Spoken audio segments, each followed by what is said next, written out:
به اون آرزوت فکر کن که به خاطرش شمع‌های تولد تو فوت می کردی، اما الان رویاهای دیگه جاشو گرفته. به این فکر کن ما آدما قسمتی از سرگذشت همیم، ولی قرار نیست همیشه باشیم. به این فکر کن همه چیز گذراست. این زندگی اونقدر تو رو بالا و پایین میکنه، اونقدر آدم تو زندگیت میاره و میبره که یاد بگیری تو تنها کسی هستی که همیشه پیشت میمونه. شخصی از خدا 2 چیز خواست، یه گل و یه پروانه، اما چیزی که به دست آورد یه کاکتوس و یه کرم بود. غمگین شد، با خودش فکر کرد که شاید خداوند اون رو دوست نداره.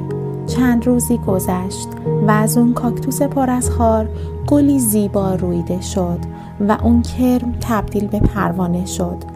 اگه چیزی از خدا خواستی و چیز دیگه‌ای دریافت کردی، به او اعتماد کن. خارهای امروز، گلهای